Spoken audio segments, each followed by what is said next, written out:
গ্রীষ্মের রসালো ফল লিচু বাজারে উঠতে শুরু করেছে। লালচে রঙে ছেয়ে গেছে লিচু গ্রাম খ্যাত জামালপুরের বাগানগুলো। তবে মুকুল আসার শুরুতেই ঘন কুয়াশা আর বর্তমানে তীব্র গরমের কারণে লিচু ফেটে ফলন কিছুটা কম হয়েছে। অবশ্য কৃষি বিভাগ মনে করছে বাজারে ভালো দাম থাকায় ক্ষতি পুষিয়ে নিতে পারবেন চাষিরা। জামালপুর থেকে ফজলে এলাহি মাকামের প্রতিবেদন। জামালপুর সদরের শ্রীরামপুর, রঘুনাথপুর কিংবা রাঙামাটিয়া লিচু গ্রাম হিসাবে পরিচিত এসব অঞ্চলের যে কোনো গ্রামে ঢুকলেই এখন চোখে পড়বে সারি সারি লিচু গাছ। বাড়ির উঠান আর ছোট বড় বাগানে ঝুলছে দেশীয় চায়না, চায়না 3, মঙ্গোলিয়া সহ বিভিন্ন জাতের লাল টসটসে রসালো লিচু।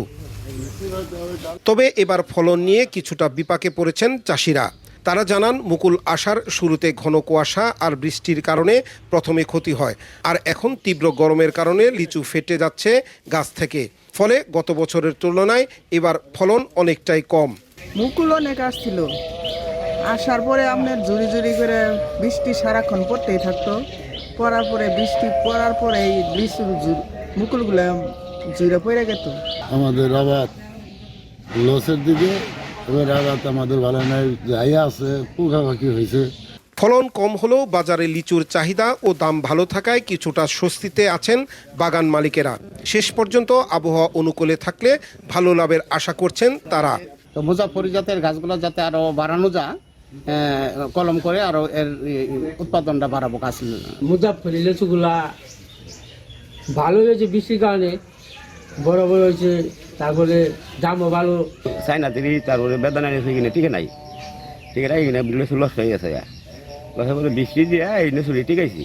এদিকে কৃষি সম্প্রসারণ অধিদপ্তর জানিয়েছে, বৈরী আবহাওয়ার কারণে লিচুর কিছুটা ক্ষতি হলেও নিয়মিত বালাইনাশক ও প্রয়োজনীয় ছত্রাকনাশক স্প্রে করার পরামর্শ দেওয়া হচ্ছে।